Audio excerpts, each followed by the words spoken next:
तो चारों तरफ झूठ ही झूठ है। तो सच के लिए पहले हमारे पास में ना तो रास्ता था ना उसकी जरूरत थी, क्योंकि जो झूठ है बहुत धीरे बदल रहा था। तो हम झूठ में अपनी पूरी जिंदगी जी सकते थे, लेकिन अब क्या हुआ है, स्पीड ऑफ चेंज बहुत फास्ट हो गया है। तो जो झूठ है जिसको आप पकड़ के बैठे हो, उसका सच बड़ी जल्दी जल्दी आपके सामने आ रहा है चारों तरफ से। जो स्पीड ऑफ चेंज है ये और तेज हो जाए। जो भी मानोगे और मान करके सेफ फील करोगे। पहले के जमाने में क्या होता था, घर वालों ने कुछ मान लिया, मुझे ये नौकरी मिल गई है, अब पूरी लाइफ यहीं पे शांति से निकलेगी, अब मुझे और कुछ करने की जरूरत नहीं है। अब बस ये दिमाग लगाना है कि काम कैसे कम से कम करूं और पैसा कैसे ज्यादा से ज्यादा आ जाए। अब ये दुनिया कहीं एग्जिस्ट नहीं करती है, और अगर कहीं थोड़ी बहुत करती भी है तो वो मिट रही है बहुत तेजी से और मिटने वाली है। तो कैसे जानोगे करियर के बारे में? जा करके इन्फिनिट इंटेलिजेंस से पूछो। अभी वो फ्रेगमेंटेड है, आने वाले टाइम में कंसोलिडेट हो जाएगी। ये जितने अलग अलग जो एआई बेस्ड सिस्टम्स है, ये आने वाले टाइम में सब मर्ज हो जाएंगे, सब आपस में सिंथेसाइज हो जाएंगे, इंटीग्रेट हो जाएंगे। फ्यूचर में होना ही होना है। तो इंटेलिजेंस और बढ़ जाएगी। बट अभी 3 जगह पे है, एक तरफ ग्रॉक है, एक तरफ जेमिनाई है, एक तरफ चैट जीपीटी है। उनसे जा करके पूछो, देखो तीनों का व्यू क्या है। अभी तीनों क्या है, इसमें व्यू कहां से आ रहा है? बेस्ड अपॉन डेटा और इंफॉर्मेशन है, स्टैटिस्टिक्स है of millions and millions of people across the globe.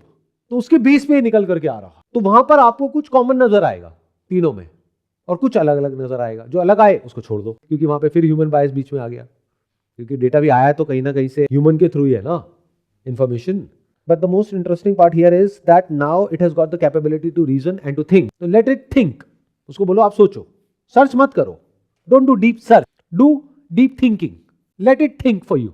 ये बिल्कुल ऐसा है कि आप एक समुद्र में एक बूंद की तरह हो और समुद्र से पूछ रहे हैं मुझे क्या करना चाहिए, बजाय किसी दूसरी बूंद से पूछने के, क्योंकि उसको तो पता ही नहीं कि 1 किलोमीटर आगे क्या है। Make sense? यहां तक समझ आ रहा है? तो जा करके अपने करियर के ऊपर रिसर्च करें, इन तीनों जगह पर एक जैसे क्वेश्चंस तीनों जगह से पूछे, या 4 जगह से या 5 जगह से, फिर वहां से कुछ निकल करके आए, उसमें कुछ कॉमन है तो आपको समझ आ जाएगा। अच्छा, तो तीनों जगह से इशारा किया जा रहा है कि मैक्सिमम 2 से 3 साल तक रहने वाली है जॉब, उसके बाद में रिप्लेस हो जाएगी। तो मैं 4 साल क्यों अपने खराब करूं इसमें? मुझे कुछ ऐसा बताओ जो इससे रिलेटेड हो, या ये मेरी स्किल्स है, ये मेरा इंटरेस्ट है, ये मेरा पैशन है, इससे रिलेटेड मुझे कुछ करियर ऑप्शंस बताओ जो आने वाले 10 साल बाद या 20 साल बाद या 50 साल बाद और बढ़ने वाले हैं, खत्म नहीं होने वाले, जिसको कभी रिप्लेस नहीं किया जा सकता। In the world of machines we will all crave for human connection.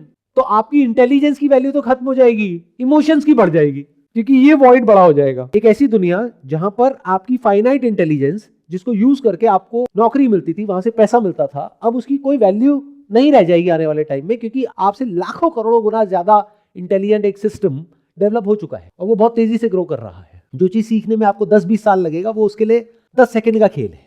10 दिन नहीं, 10 सेकंड का खेल है। तो कोई कंपटीशन ही नहीं है। तो जब समझ आ गया इंटेलिजेंस के लेवल पे, आप उसको बीट कर ही नहीं सकते, और आज नहीं तो कल हर इंसान को समझ आना ही है।